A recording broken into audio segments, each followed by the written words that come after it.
beerta horta beer awowihii aan ka dhaxlo waaye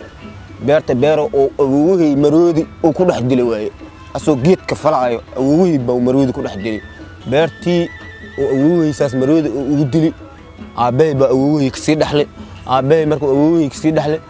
aabbay anoo ugu wareejiyey noloshayda waxaan ku soo koray takoor iyo naceeb iyo cusurnimo oo joogto ah aniga ahaantayda beerta waxaa layga qaaday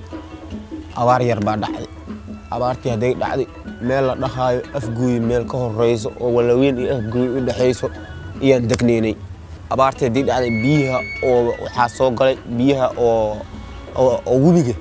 soo galay wadanka carruurtii aan la cararnay carruurtii markaan la cararnay beerihii iyagoo balkooda sidooda u yeeleen aan ka cararnay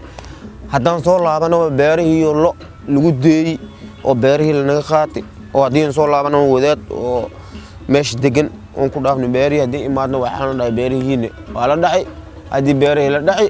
beero kale ilaahay idin sahlo beerihii dadkii naga dhaceen u tagnay dadkii naga dhaceen haddaan u tagnay beerahaas unka nin habeel aan ka kireysanay ninkii baan ku laabanay walaalow beertii intaasoo qarash baa naga gashatay niyo walaalow qarashkii waxaad noo celin kartaa tee noo celi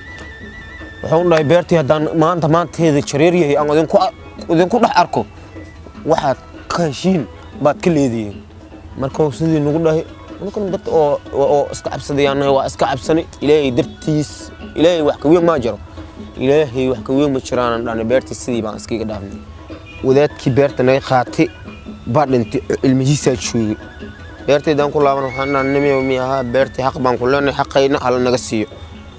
mar labaad haddana qoryaal noogu soo qaatay haddii qorn noogu soo qaatay waxaan dhahay mar labaad haddana dhiiggiina dad riban beertan ka dhaxbax camal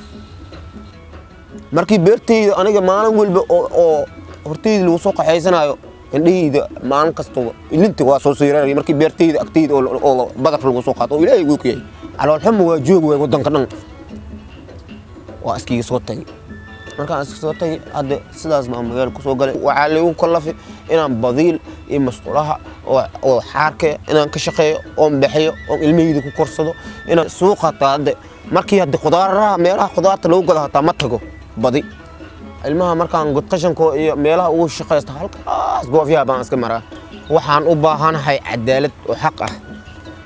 waxaan rabaa garsoorad oo xaq ah